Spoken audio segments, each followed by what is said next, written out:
Russia accuses Ukraine of using drones to attack President Putin's residence. Nghe An, launching a new aviation security force under restructured model. Nghe An export, a year of fluctuations. Hello everyone, you're watching today's news on TV channel. My name is Đăng. Let's get started. The peace process around the Ukraine conflict has become more complicated after Russia accused Ukraine of launching a drone attack on Russian president residence in the Novgorod region. Ukraine has denied any involvement. Russian Foreign Minister Sergei Lavrov stated that during the night of December 28th and early morning of December 29th, Russian air defense forces detected and intercepted 91 long-range drones. All drones were shot down, and no casualties or material damage were reported, but Lavrov called it a terrorist's act by Kyiv.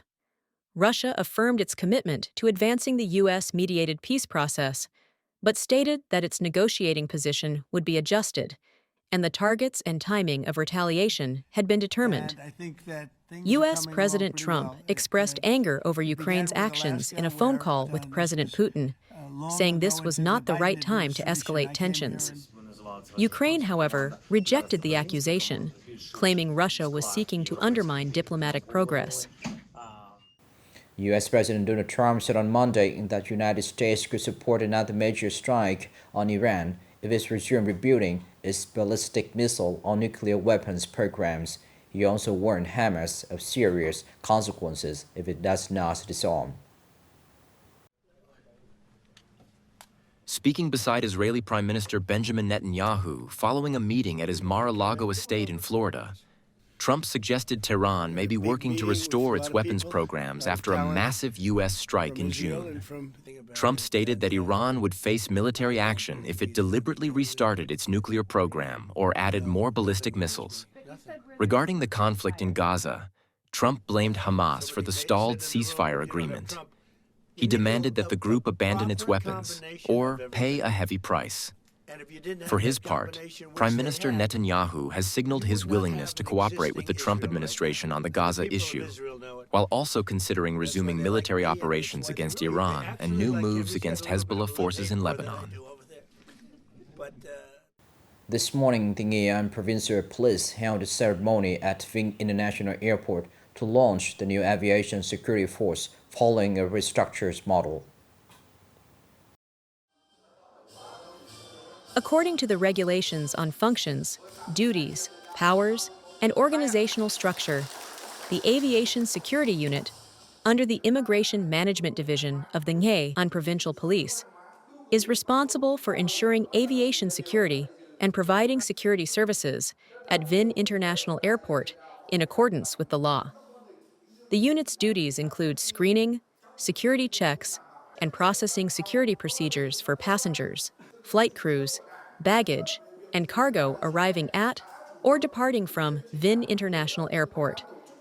Additionally, the force is tasked with controlling airport areas, guarding and securing non-operational aircraft parked on the apron, maintaining public order, and providing rapid response to aviation security incidents.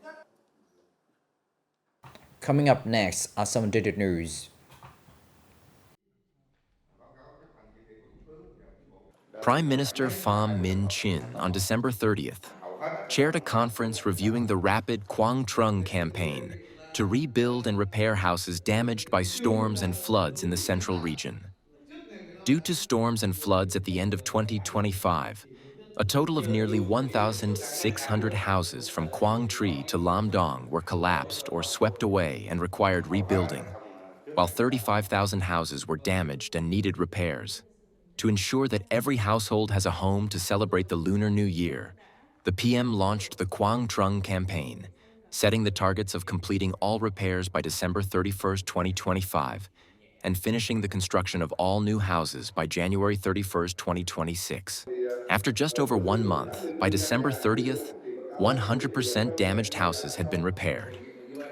The Prime Minister requested that the time frame be shortened, striving to complete the reconstruction of collapsed houses by January 15, 2026, so that people have homes before the 14th National Party Congress.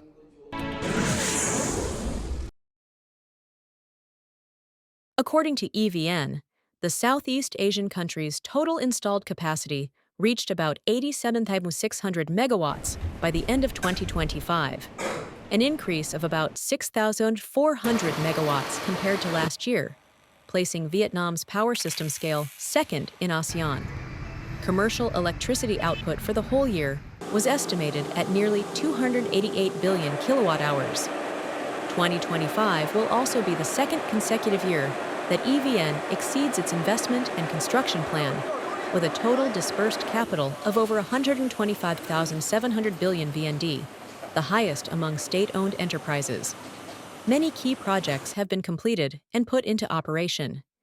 In 2026, EVN aims to ensure a safe and stable electricity supply and continue investing in key power generation and transmission projects to serve socio-economic development.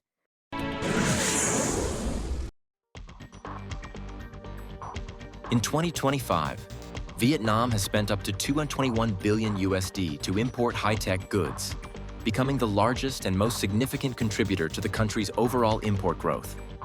According to the Customs Department, total import turnover in 2025 is estimated at over $449 billion, an 18% increase compared to last year.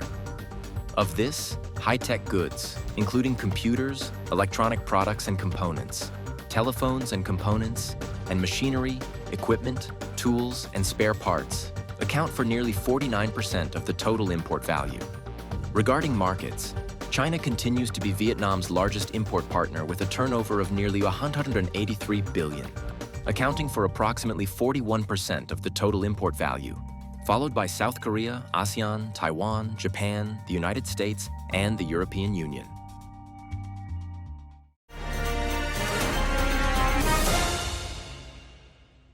In 2025, Nghe An export activities faced a challenging global environment marked by inflation, prolonged geopolitical conflicts, and rising logistic costs, placing significant pressures on businesses.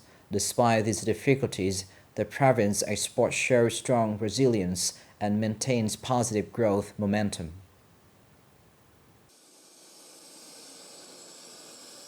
Despite a surge of challenges, including extreme natural disasters, market volatility, and increasingly stringent requirements for traceability and technical barriers, in 2025, BVN Than Chuang Joint Stock Company still achieved an export value of over 25 million USD, exceeding its plan by 110%. We proactively signed long-term orders. At the same time, we focused on educating, mobilizing, and supporting local farmers to participate in the FSC Sustainable Forest Management certification.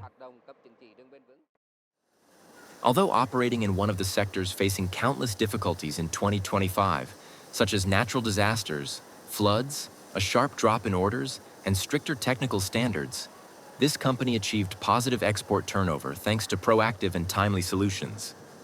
By seeking new markets and investing in quality control technology, they are now planning to expand production. The enterprise currently operates 3 factories in Nghe An province and is planning to invest in an additional project, with the goal of providing stable employment for people in remote and mountainous areas. Amidst mounting difficulties, Nghe An's export turnover in 2025 is estimated to reach 4.5 billion USD, surpassing the goal set by the 19th Party Congress resolution by 155%. The export structure continues to focus on key commodity groups such as electronic components, textiles, footwear, and agroforestry fishery products.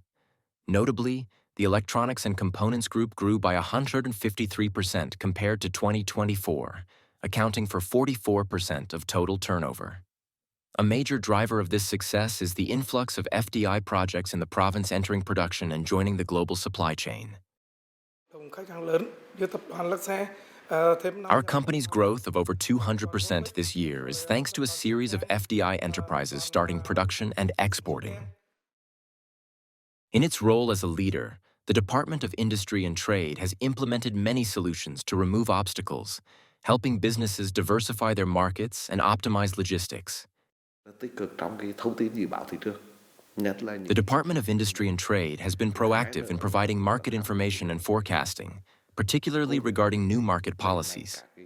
Furthermore, the department has advised and collaborated with enterprises to bolster trade promotion and export activities. A turbulent year has tested the endurance and mettle of Nghe An's export sector. In 2026, despite ongoing supply chain risks and trade competition, the province remains committed to accompanying businesses, maintaining growth momentum, and sustainably expanding its export market share. This is the end of the show today. Thank you for watching.